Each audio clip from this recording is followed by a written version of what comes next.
I think we are live according to all of the things on my screen, so we're good there.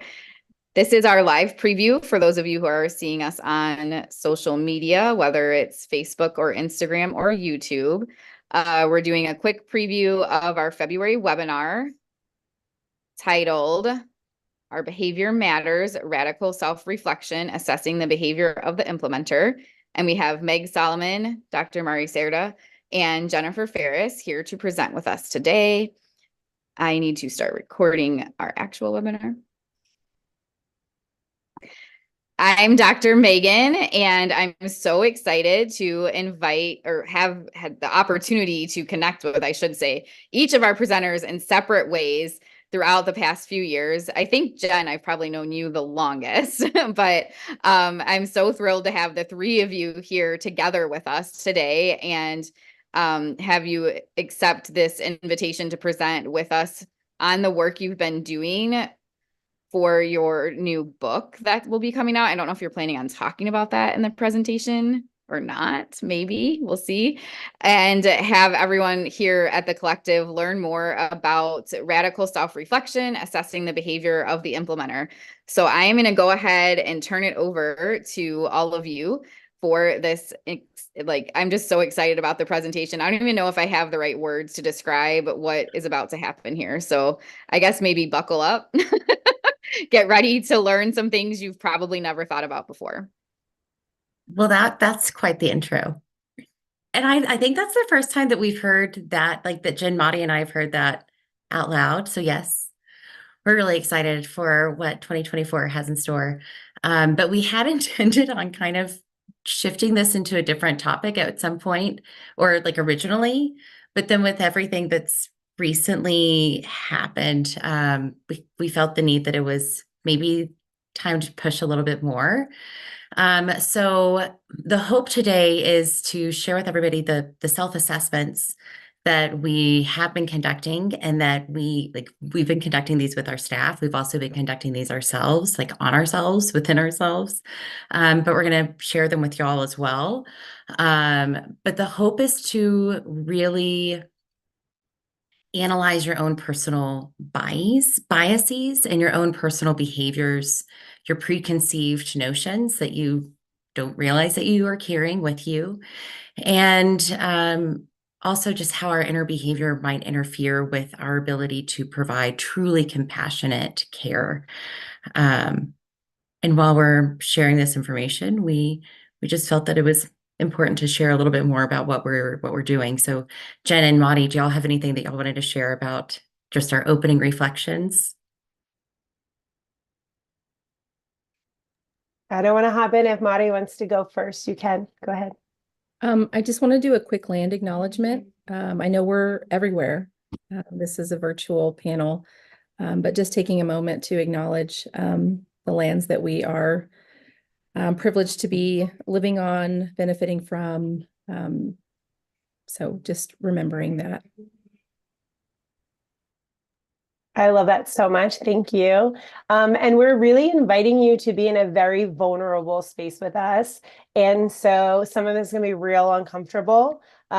It's been real uncomfortable for many, and that's part of the journey. In the spirit of that, I'm going to put a form for questions in the chat. That way questions can stay anonymous. If it feels like a real vulnerable question that you feel like you might be embarrassed that you don't know, which I don't think you should be, but if you feel that way, plug those in there. We'll be monitoring them throughout, and we'll do our best to address those. So thank you for being here with us today.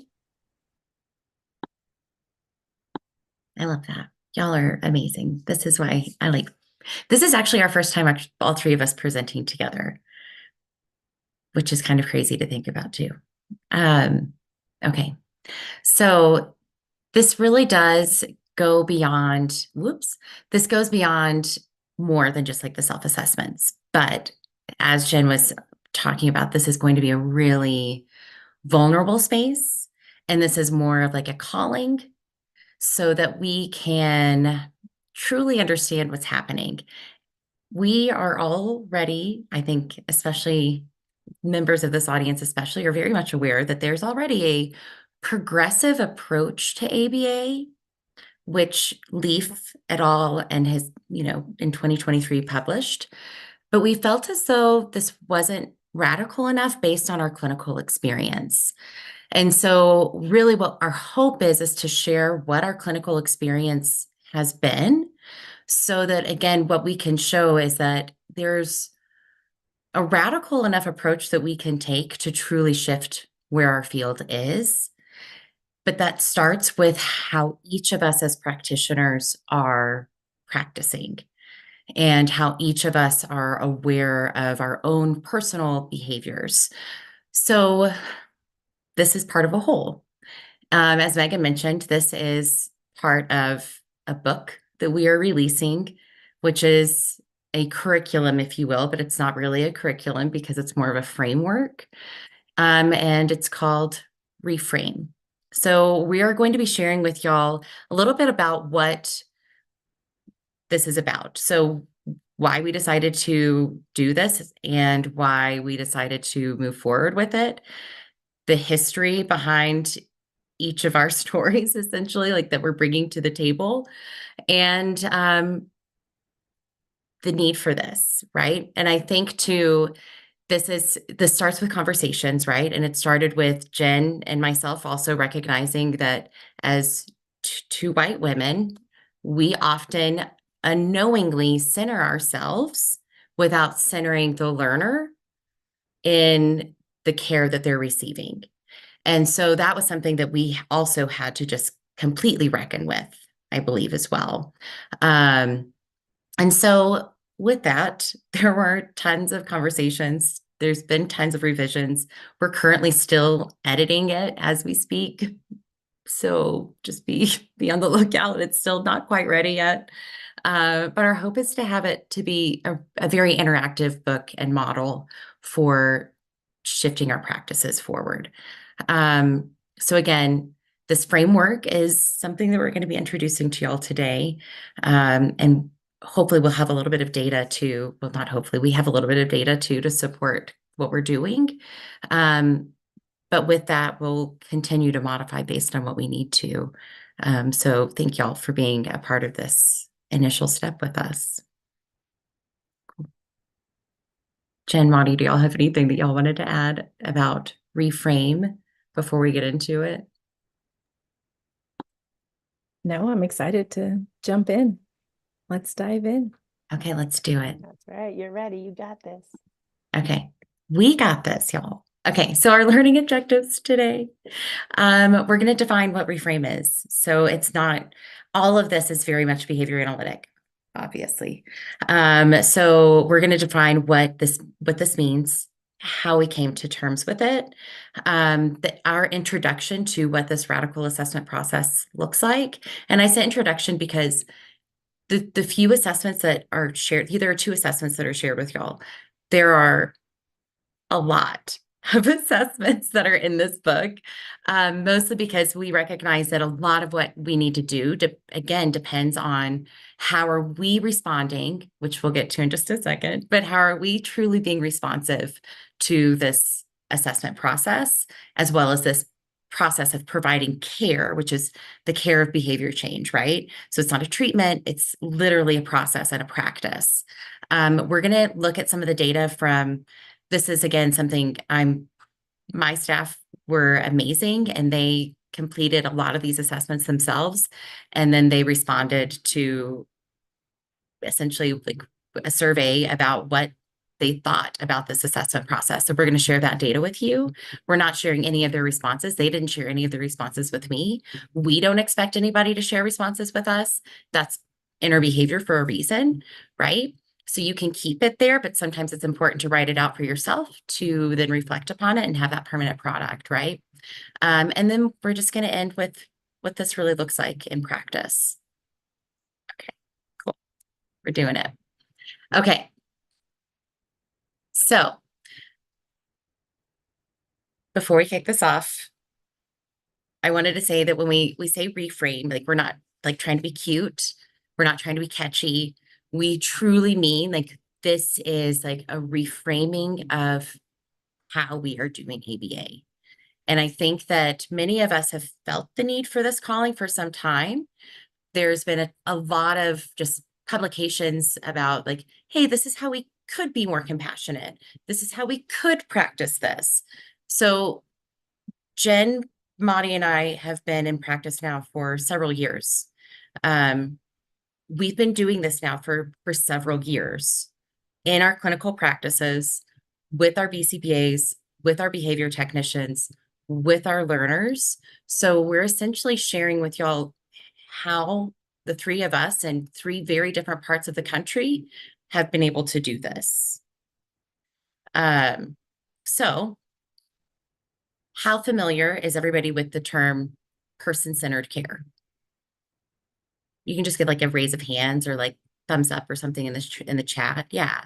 Most of us in this group are pretty well versed in person-centered care, or at least have attended several CEUs, if not webinars, if not had discussions about what does this truly mean with each other.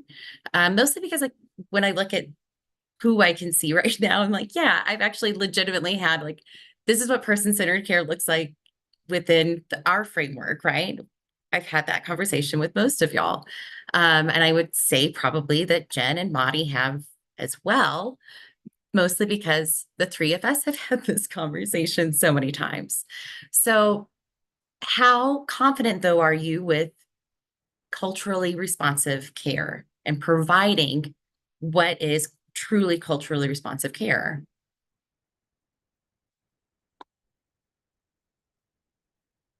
Okay. Yeah, most of this is more of a work in progress for us, right? This is also why Jen and I are not going to be speaking to this part. We are not, and what I'm about to say is going to come across not the way I intend. We are not anti-racist. And the reason that I say that is because that gives this connotation of perfection. And the reality is that we will always be practicing behaviors to adjust our innate behaviors, if that makes sense. So we will never truly be there. We will always be practicing. So I think we'll always be this kind of work in progress when it comes to providing culturally responsive care. And so again, that's going to be something that we truly touch on because the first R of our, reframe is responsive. We want to make sure that what we're doing is with that at the forefront. And I think that we've all noticed that our research is significantly lacking in that type of social validity within cultural responsive care. And I don't say that lighthearted. In fact, I don't know if I don't have the citation right here because I'm speaking just kind of off the cuff, but there is research to show we don't have enough social validity and we are not promoting enough cultural awareness and responsiveness within the quote unquote interventions that are being proposed within our academic research. And that's just where we are right now as a field. And so that's something that we have to reckon with, and that's something that hopefully most of us are reckoning with, and our hope too with the assessments will then be part of that as well. Okay, so we're also going to be talking about what this looks like from a truly engaging perspective. And I think most of us think about engagement from a joint attention perspective, which is how can I get the learner to engage in what I'm learning and what I'm engaging in? And the reality is that it's just not, again, culturally responsive. And it's also not truly child-led or going to give us the information that we're going to need to help this learner truly change their own behavior, much less what we're going to be able to do and help facilitate, right? So this is really about how to like develop that kind of engagement, as well as flexibility. So I love psychological flexibility. I love ACT. I think our values truly do guide us where we're supposed to be going, if you will, or where we should be going. And I say that because they have. And when we find this type of misalignment, is usually when we find burnout, and it's also usually when we find just dissatisfaction in general with life, right? So then we get into radical. Obviously, the three of us are slightly on the radical side of behaviorism, and I believe that we should be. I don't think that I'm the only one who believes that we should be. The hope too of these assessments is to go so far deep that it's truly uncomfortable. And I say that because in that discomfort is where we're going to find our own behavior change. And again, I'm not the only one who has said this. We have Dr. Stephen Hayes has said the same, right? We do have to go through that discomfort in order to figure out, like, well, what do I truly value? How do I truly engage then in this way? Okay. And then our hope is to make sure that what we're doing is really assent-based. What are we doing for this learner?